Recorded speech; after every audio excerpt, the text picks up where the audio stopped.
Chat. Continue on. A interesting source of complaint about the Democrat Party. Bernie, the leading progressive voice in Congress, said that the Democratic Party, disastrous election performance is no surprise, basically because it abandoned the working class. Uh, had you heard anything about this? Well, it's Bernie, so it's nonsense. Once you said his name, I knew it was coming next would be nonsense. Continue, please. Well, I like the fact that he said they abandoned the working class. Uh, you know, and he also said that the party will probably not learn its lesson after this historic defeat. What I do like is that he's called it a historic defeat.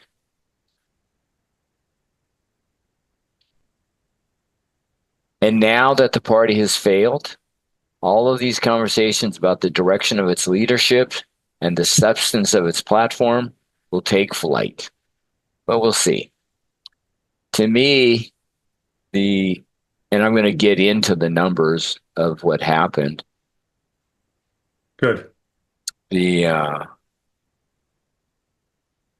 Let me see if I can find that while we're on the subject. Well, if you want to look, I can start pulling No, some. no, no. I Yeah. actually had. Okay, here we go. Apparently, it's official. This is interesting, and I've seen these numbers from more than one source, so I'll go with them. Uh, they acknowledge that Trump won. I've heard that Kamala uh, acknowledged his victory, conceded the race, which I'm glad about. I'm glad that issue is over. So, what was the count? If we take the Electoral College, remember he needed 270 to win, right? Trump got 312 to Harris's 226. In the popular vote, the Democratic vote, 74.7 million to 70 million, 70.9 million. He got 50.5%, she got 48%. But look at the difference. Okay, you're only talking about 2.5% of the vote, right? Between 48 and 50 and a half, round numbers. But look at the difference between the Electoral College, 312 versus 226. That is a big jump, which shows that the smaller states had a big voice. Your thoughts? Well, we've been talking about this ad nauseum for the 2 or 3 years we've been doing shows. That's exactly the way it should be. Right. Remember, the Constitution, the Union of States, which is what we live under, never happens if the small states didn't think they would have equal representation in some way, shape, or protection against the big states. When the Constitution was ratified, Virginia was the most populous state with somewhere around 780,000 people. Which at that time was absolutely huge. Sure. Yeah. And the smaller states like Rhode Island, Delaware, and stuff like that, they're not going to join a democracy where they're going to get outvoted and lose all their rights. They were a sovereign state with their own ideas, their own people. They said, okay, we'll join this union for mutual defense and a few other things, but that's it. And that's never changed. It's never been formally changed. It just hasn't. We're not a democracy. I want to throw some fun numbers back at you, Alan, since you're Oh, bringing up please do. electoral. Well, the first one I want to give you, and I'm gonna start doing some screen shares here, so give me 1 second. Then I'll put this away. Okay. I just need to figure out where my Zoom is. Okay, here we go. I am going to share this screen first. All right, so who won the election? Well, it's Gen X, my people. You look at this graph, age 18 to 29, age 30 to 34, 35 to 64. This is Gen X and 65 and over. The only one of these demographics that voted red last week were the millennials. I'm sorry, the Okay. Gen X. Why is that? It's because their garbage woke bullshit doesn't work on us because we grew up in the 80s and 90s, the most non-racist time in history. It was pretty good in the 80s and 90s. Those of us my age will agree with that. And Alan, with apologies, you're not Gen X, but you must agree that as a very young baby boomer, you guys did pretty good 50 to 49, but our generation is the one that carried it. We do not fall for their crap. Well, that's good because that's who's coming. Yeah, Now, well, now, yeah, we now you should just be. have to educate the younger ones behind you. Well, we're working on that. Good. Unfortunately, there's more millennials than there are Gen X, so we've got a lot of work to do. My other really fun graph from this week was this one. Okay, so we've got the 2012 election, 2016, 2020, and 2020. Where did these 20 million Democrat votes come from in 2020? They came from a printer. I don't even know if they were printed. Um, if you're, for those of you who are dumb enough as I am to spend time on social media trolling the left portions of Twitter where I spend a lot of time, they've come up with all kinds of excuses for that. They want to know why everyone stayed home. And it was really simple to me. Well, they didn't stay home. They never existed. Well, so you're telling me, because I just want to be clear on this, dead people don't get to continue to vote. Is that correct? That's the theory, Alan. Okay, that's a theory. And what about the dead people's dogs? Do they get a vote? Um, I don't think that there's a single state that has a provision for that. So no. Okay. Huh. So to go almost 20 million more votes, that's pretty heavy. At least 15. Well, That I'm here to is, tell you the statute of limitations on treason never expires. well, There are some people that are going to be entering the Trump administration mhm. that are going to look at a graph like this. They're going to say, we want answers. And they're going to look into everything all the stuff that was never allowed to be seen in court because of a lack of standing. A lot of things are going to be looked at going back 5 years now. There are some serious conversations that are going to be had. And Well, I love what Donald Trump put out in a truth last week. He said, for those of people that are thinking about cheating in the 2024 election, don't. We have more eyeballs on this stuff than we ever did before. We're going to come after you if you do. And I don't know if it had an effect or not, but this was a absolute landslide victory. the what did this say? That's that's how you know it was the help of other kind. There's no way just America could have produced those 20 million. That's from Billy the Kid.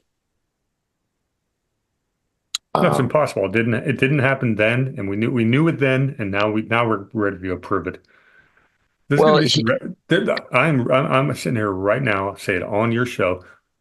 There is going to be retribution for what they pulled in 2020. It's coming.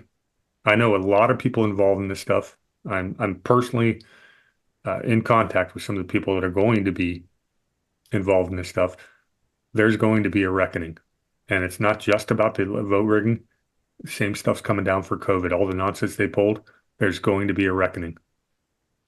what's interesting is in kind of retrospect that what happened in 2020 is now in the history books for the last 4 years.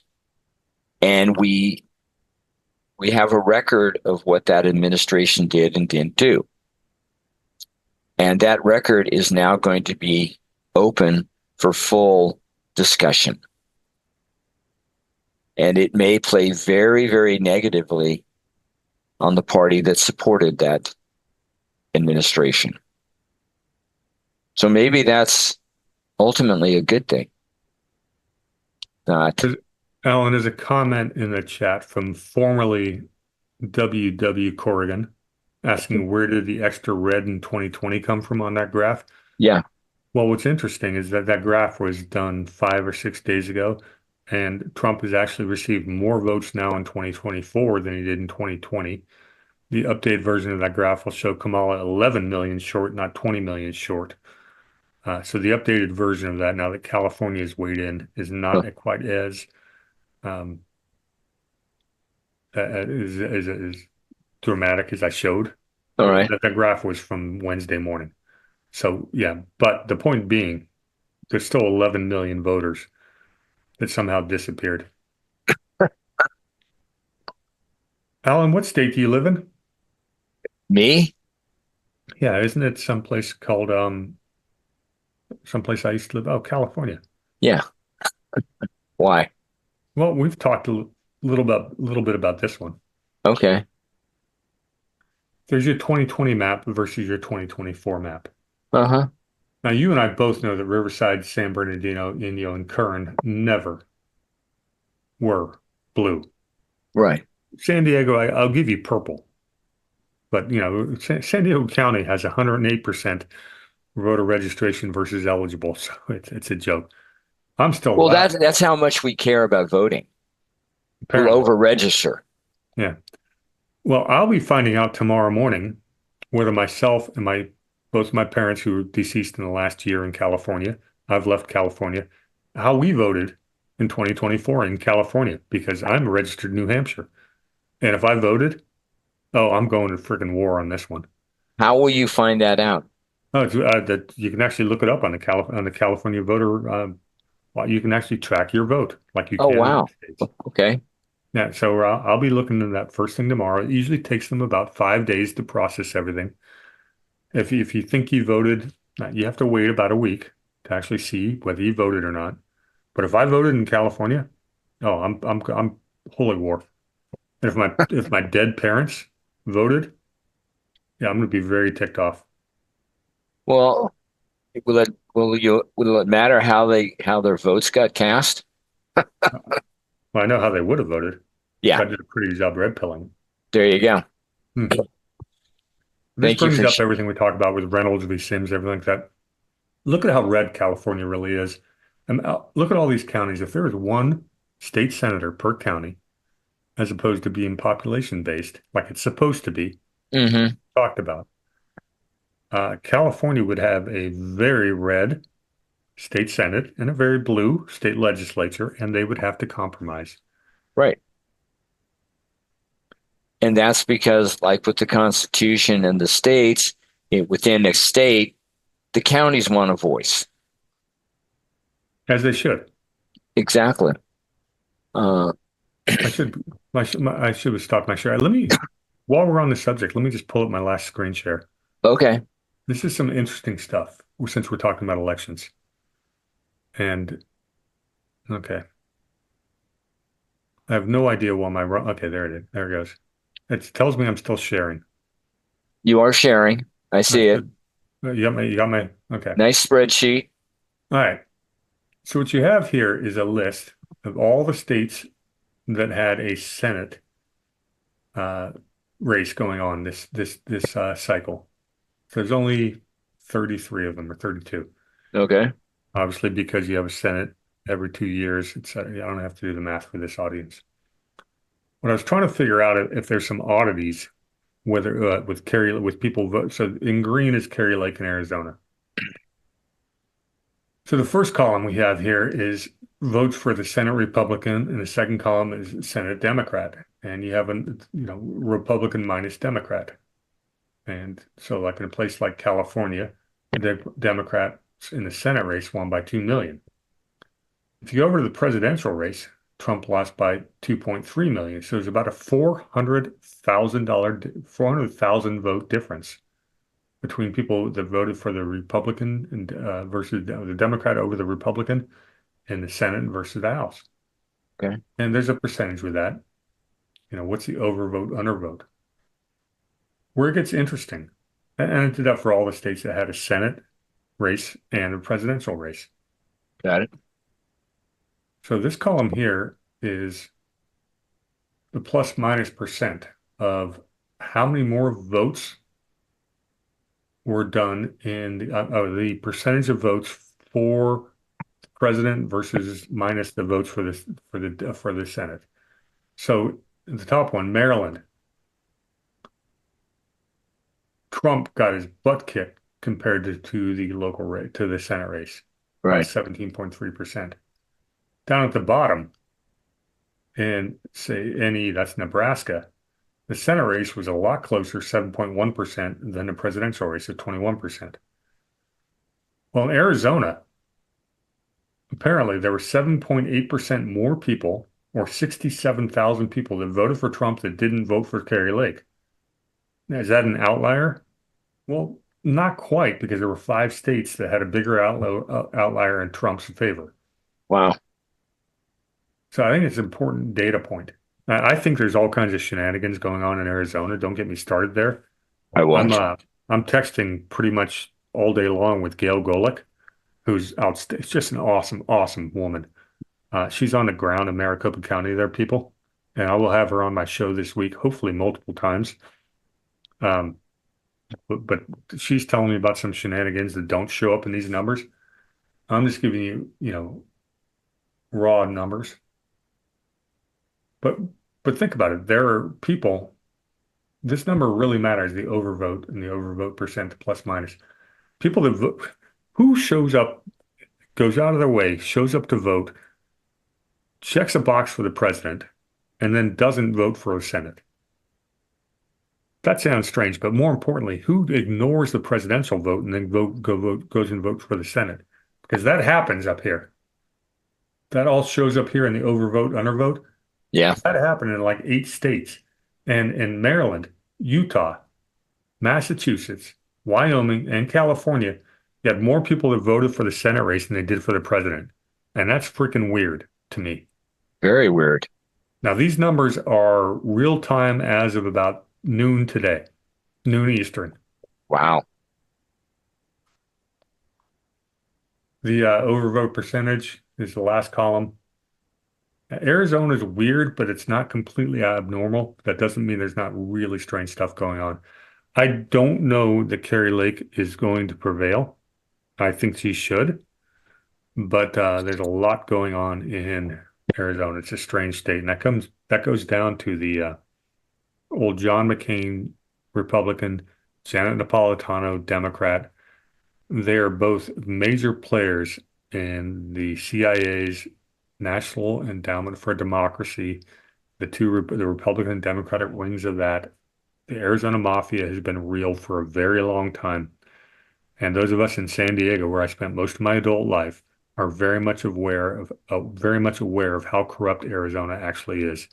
Arizona is about as red of a state as you could possibly want if they cleaned up their politics. Well, that's a lot of great data. Thank you for providing it. All right, let's see if I can find out how to kill the screen share, and we can go back. Thanks for letting me do that. Oh, of course. I Absolutely. really wanted to do that. The numbers don't lie, Alan. I mean, you're a numbers guy. You get it. Numbers don't lie, but liars can figure.